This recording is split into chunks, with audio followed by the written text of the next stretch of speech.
What's the atmosphere like out there? Oh, it's exciting. I think the responses have been great, and obviously it's breakpoint, right? And you know the activation we're doing. We've got a little surprise actually that'll happen during the live stream, so I'm very excited to share that with you guys. Thank you. But overall, the response has been great. People want to know more about what Remora is about, what Remora is cooking up, and the kind I hear it's a lot. Yes, it's a lot. But I don't know if it want to be a shill fest or how we're doing this. But yeah, I'm excited. I'm excited for what's ahead. I think there's a lot that we can do, a lot that we will do, and a lot that's already being done. Fantastic. Now, how was your conversation with Michael Marcantonio? I'm not going to stay too long on this. I know you need to run. It was too short. It was too short. I know. I mean, he's so animated. He's so engaged in what he talks about. So was he even more bullish than the last time you had a conversation with him? He was even more bullish. He's got very, very optimistic views about the perp prop amiums coming from Phoenix. Which you love. Oh. Yeah. So yeah, if I had more time with Marc Antonio, I'd welcome it. Okay. Excellent. So I'm so sorry I have to take your time up. No, here's what's going to happen. We are going to be joined by one of my favorite DJs in the space very shortly. Ashen is going to be joining us. We are already here with Warbucks, one of my other favorite DJs in the space. He's got some funny stories for us. We're going to go full DJ. We had institutional power hour this morning. We've split the day in half thanks to Finn's conversation with Michael Marcantonio. And now I think we're going to say goodbye to Finn and we're going to welcome Warbucks in just a moment. So let's make some space for Finn to I will slide out of this tiny and very, very warm booth. Finn Miller, ladies and gentlemen. Thank you. All right. We're live with Warbucks. Oh, so excited. Dude, this setup is so sick. Nice, eh? Yeah, we've got the stage in the back. The debates in the back. The glass box. Oh, that debate. Honestly, if I was on stage, I'd bought the... Stibble. Yeah, I would bought that. 100%. Whichever side I'm on, opposition or affirmative, I would make sure I'd bought that, just for the clout. Well, okay, so listen, you have a background, obviously on the NFT side of life. You came, I think, into the Solana ecosystem first with Magic Eden. With Magic Eden. That's quite a story, too. It was Tiffany, so the previous head of marketing. She just found me on Instagram because I was just bull posting all of my, NFT trades back in the day. But you think about it often, especially when you come into spots like Breakpoint. I haven't seen a couple of these people, in like a year, and you only get to meet them at Breakpoints, right? And you just sort of reminisce on what happened and how it all began. Like, oh my God, the good old days. Time flies. The good old NFT bull run days. Oh my God, when it was easy, so to speak. Yeah. You got a Boryoku dragon and you stake it, and you just that's your income. You can pay off your mortgage with that. Oh, the good old days. Now, fast forward to 2025. We're in Abu Dhabi. There's $1 trillion institutions here. As somebody who came from that slightly more degen NFT background, what's the overall mood here? When you talk to the people that you spoke to, years and years ago at the, let's say, original batch of Breakpoints, are people happy about this change? Are people welcoming the TradFi giants, the institutions? Or are they saying, to be fair, we are surrounded by NFT panels out here. So it's not like we've lost NFTs entirely, but are people reminiscing the good old days of the NFT bull run? Or are they happy about the maturity of the industry and the ecosystem? I think that's a great question. And it really depends on who you talk to. Of course, even myself included, right? You first started off, it might have been the Solana NFTs that first bring you in. And I think that's the story for most of us here, right? It's the degeneracy, it's the NFTs, it's the meme coins, the whatnot. fun. Exactly. But then you mature. Like any industry, we mature, we grow, we understand, okay, if we want to keep going, it's not about we were early or we don't want to be early anymore. We want this, quote unquote, big money to come in. We want the trust to come in slowly. Smart money, yes, to come in slowly and surely. Still TradFi, not gonna lie. Yeah. They have their limitations, but I think people are a little more receptive than they used to be. I think if you go back a few years talking about, the likes of BlackRock, all these other TradFi institutions coming in, it was more like, it's them or us. But now it's a little bit more of a culture of, okay, hey, how can we grow together? How can we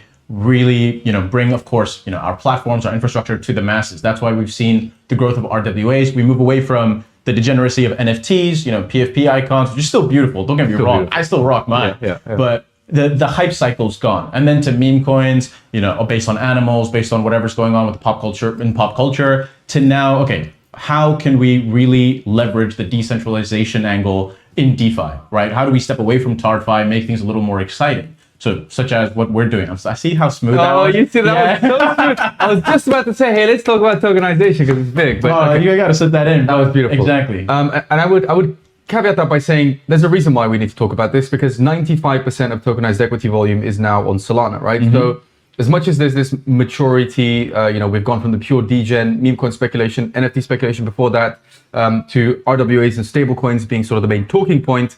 And here we have, trillion-dollar institutions, asset managers. At the end of the day, what excites us as individuals and let's say retail participants is the fact that Solana's now got to a point where 95% of tokenized equity, tokenized asset trading, stonks on chain is happening on Solana. So how bullish is that?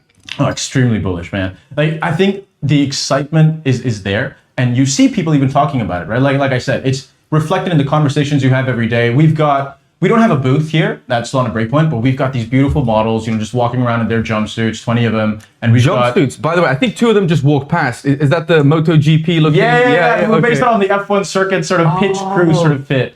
But smart. Yeah, we've got something exciting planned. So let's see what happens. Let's see what happens. Okay. But we've got some dudes outside as well, some male models wearing the billboards. So people are stopping to ask because they want to understand, okay, as great as all the other hype cycles were, people want to understand, okay, how can I, if the market downturn really is coming, because I mean, that's the sentiment right now. Not financial advice, of course. NFA, DYOR. But where should I put my money? Right. What should I be looking at the moment that I think would be safe for me, that would be safe for my portfolio, my friends, my family, just as a hedge, if you will. And so you would probably look at things with more fundamentals than just, vibe and culture. As great as that is, that comes and goes. Right. We all know this, right? It's a volatile industry. Exactly. It's a very volatile industry. So where are the fundamentals? What can we rely on? What is stable? And that's why I think the RWA culture is really taking off on Solana. 95%. It is. And I think if we follow that natural trajectory of people came for the NFTs, they spent even more time and energy and effort around the meme coin hype cycle. I guess it's a reasonable question to ask, what is the next hype cycle going to be and how can I have fun? And I think it's totally reasonable to expect that something like tokenized RWAs, tokenized equities might fill that gap in the absence of other forms of degeneracy. Oh, dude, I'm so glad you asked this question. Oh. And I think the real question is, I saw the news of the flash trade integration. Yes, exactly. Right. So when we talk about degeneracy, it's nice to be able to have a slightly degen approach to maybe more traditional asset class. And I think on-chain is the only place you can do that, right? Exactly. I mean, what do we look for on-chain? We want that freedom. We want that access, and it is really the tools that we have at our disposals that otherwise may not be out there. Like, I was doing some research a few weeks back on lending on your stock portfolio. If I'm not mistaken, if you have a brokerage account with like Charles Schwab, you need a stock portfolio of at least 100 grand USD or like 80 grand USD. Not everybody has that, right? In order to take out a loan that might be worth 90 to 95% of your stock portfolio.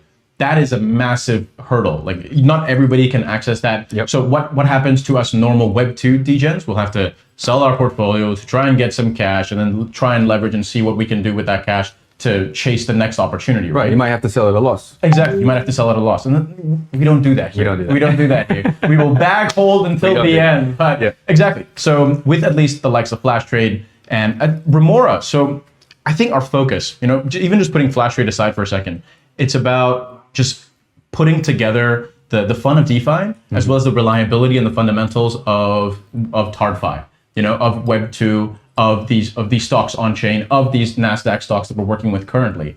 And that sort of culminates in integrations like we have in Flash Trade, right? Now you can trade 5x, 10x, you can leverage on Tesla. If you think Musk is about to do some exciting announcement. He's always doing something wild, isn't he? Right? Yeah. So NFA, DYOR, be careful, of course. Be careful out there.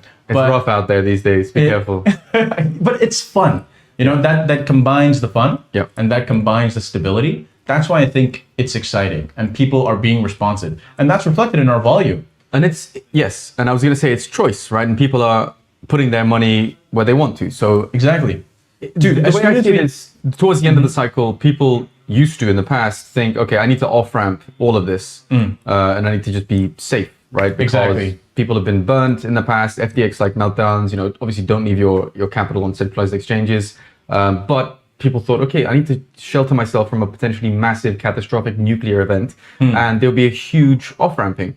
And now I get the impression that through platforms like Remora, people can keep their funds on chain, but instead of holding native assets like BTC, ETH, Sol, they can hold tokenized versions of equities that they would otherwise hold in their, boomer accounts like Robinhood and Charles Schwab and all that kind of stuff, right? That's choice. And people are saying, I want to make that choice. Exactly. That might be a slightly mature choice that people are making. But again, I think what interests me the most is your flash trade integration. How much leverage can I possibly long Tesla with? 10x. 10x. Okay, that's pretty decent. That's pretty good. That's pretty decent. And that's just the beginning, right? We're just getting started. I'm not saying we're doing What's more. next? 100x, 1000x? We don't know. I'm not going to say no to it, but I'm not going to say yes right now either. Okay, but it's exciting, you know? It is exciting. It is fun.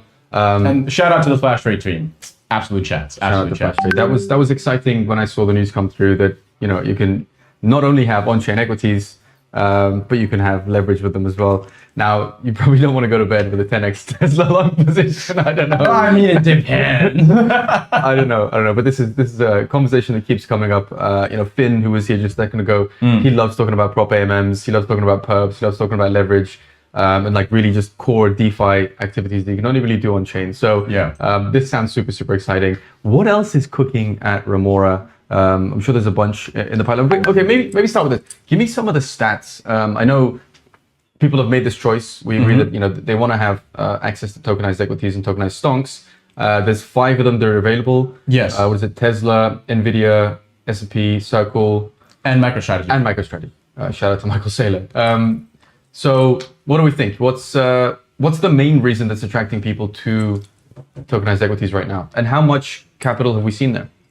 Okay, so with Remora specifically, we launched about 3 months ago, right? And of course, with all great things, you know, it takes a little bit of time. And we saw good response, but the volume's really coming in now because now is the time we're kind of realizing Remora's vision. So once we went live with Flash Trade as well, with the leverage trading 510x, we saw 100% TVL growth in a week, which was insane. That's the fastest we've grown. And we see that is very impressive. That is pretty cool. And we just crossed, if I'm not mistaken, a couple of days ago, we just crossed like 35 million USD in volume, cumulative.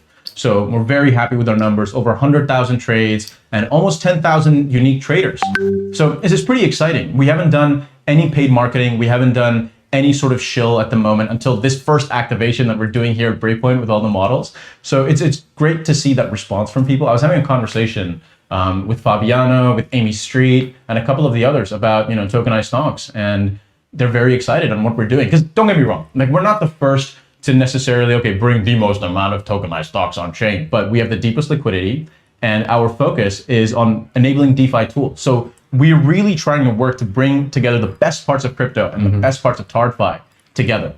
That is the main focus. And that's what we're starting to realize at this moment. TradFi. I love that it's just part of the normal common daily like vernacular at the moment. Oh, 100%. TradFi. Yeah, we're going to make it a thing. No need to say TradFi institution. That's it's okay. Because they were late to the game. That's, you know. Absolutely. It's a linguistic. I mean, so, okay. Just another caveat to your question. What's next for Remora? We don't have stocks in our name, right? We don't have stocks. In tokenized. We are Remora. There are other players with stocks in their name. They kind of close themselves off. Our playing field is much bigger. Might be some alpha. Is that for the first time something that's been said by the Remora team? I'm not going to say more, but come on, we're exploring options. I would be a terrible journalist if I didn't ask you more about that. So some other tokenized stock issuers have the word stock in their name. That's obviously a limitation. And you're telling me, why stop at stocks? The world of RWAs is so much bigger. So we're talking to so many people out here, and I think we can do so much more. What kind of exciting RWAs might we see coming on chain through Remora in that case? That is a good. He's putting me in a tough spot here. You know, like I'm gonna go back out, and George and Chris and all the others are gonna kill me. A bunch of cameras. You're trapped in here with me. I know. I can't even leave. Oh look, we've got the Remora models coming in. These are the guys. So these are see how it changed the top? Guys, these are the jumpsuits. These are the jumpsuits. You know, it's giving MotoGP, it's giving Formula One, but it's also giving Squid Game. So that's the idea, right? And it's been a great response. I'll tell you what, it's a head turner. It is? It's definitely a head turner. Nice. Dude, it's so cute. You're at a crypto conference and you've got these lovely ladies walking around with these jumpsuits. There's guys walking up to them, giving them flowers. It's adorable. Okay, so what are they going around doing promotion as well? I saw they're bunch of these merch bags. Yes, they're handing out drawstring bags. They're handing out tote bags that also have stickers. They have the Solana Floor magazine within as well. So it's been really exciting, man. And the response has been great. People are going around, sharing it. And I promise you, almost every photo that you see of Breakpoint on X will somehow have the bags in the background, and it's been great. I think there's one of them just down there, actually. Let's talk about merch, because we were talking to Nick Dukoff, who's obviously like head of institutions here, right? And I brought up merch with him, and he was like, Solana does the best merch, and I absolutely 100%. That sounded like Trump. That sounded like a Trump impersonation. Nick Dukov does not speak like Trump, but he agrees that Solana's the best merch. Yeah, best merch. No, he does a really good one. So we have I don't know. Somebody took out the magazines, but we'll bring them on in a second. Solana merch is absolutely incredible. There's stickers. There's the jumpsuits. The panels. I wanted to ask you about the panels. I've seen people walking around with these huge, the walking billboards. Yeah. We're calling them the billboard bros. The billboard bros. Okay, that's what it is. Big. I think it's fascinating. Some of the merch that I've seen, we got the DeFi Tuna the hoodies down there. Shout out DeFi Tuna. Shout out DeFi Tuna. Also a partner of Remora. Absolute legends. Yeah. I didn't know that. There you go. Brilliant team. Shout out DeFi Tuna and Moti. So Solana Mobile is something we had on. They've got this little wheel of fortune upstairs. You can spin it and potentially win a seeker. I think I've got a seeker somewhere. I've got another one back home. This is it's not really much, but it's the most interesting thing I've seen so far from the conference because it's free. They gave it away for free. Shout out SolanaFloor. They're giving away these $49. Was it the hardware wallet? This is the hardware wallet. I saw someone post about it. I haven't seen them yet though. Harder than the wallet is getting into the box. So can the devs do something about that? But it's a debit card shaped hardware wallet, and it's absolutely amazing innovation. I love it. I can't open this to save the life of me. Anyway, it's great. Check it out. It's called the Shield. The Shield. And if you're at Breakpoint, or if you know somebody at Breakpoint, you can get one customized for $59, something like that. Wow, that's pretty sick. Customized in what way? I just slap your picture onto it, which you probably don't want to do. Like, dancing this yourself. is my wallet. Yeah, this is where I keep my money. That's what I don't understand. There's a bunch of wallets that recently launched a I'm collaboration. going to open this eventually. Like why do you want to make it flashier? Yeah. Don't you want to make it go under the I mean, just a personal rant. But I know, yeah. no, valid. Super Right? valid. You should make it chill, not like Drake dripped out freaking ledger just on his neck. You're a watch guy. You like yes. understated watches. I see you're wearing a different watch than you were yesterday. Today's a little flashier. No. This is the show part Happy Diamonds. That's very nice. So this is a little. It kind of goes with the fit. Yeah. The reason why I bring this up is last Breakpoint, which was in Singapore. It was a Frank something. What's the watch? Frank Muller. Frank Muller. There was a Frank yeah. Muller Solana collaboration watch. That's a mouthful. And it had a QR code in the dial and a bunch of flashy things. As a watch guy, thoughts on that? I don't know. To me, it screams a bit too much. I didn't love it. I think it was a little too much. It's too on the nose, with the QR code right on the dial. There are ways to make it a little nicer, sexier. So don't get me wrong, Jacob & Co. is a very flashy piece, but they did a Bitcoin watch, which I think was done in the Jacob & Co. way. Frank Muller with the QR code right on top, not my cup of tea. But I think there hasn't been a good or cool crypto watch yet. You could just incorporate the branding. Solana has beautiful branding, beautiful colors, the gradients. Maybe Solana Mobile is going to do QR this. code? Why put it? Okay, QR code is ridiculous. Don't do that again.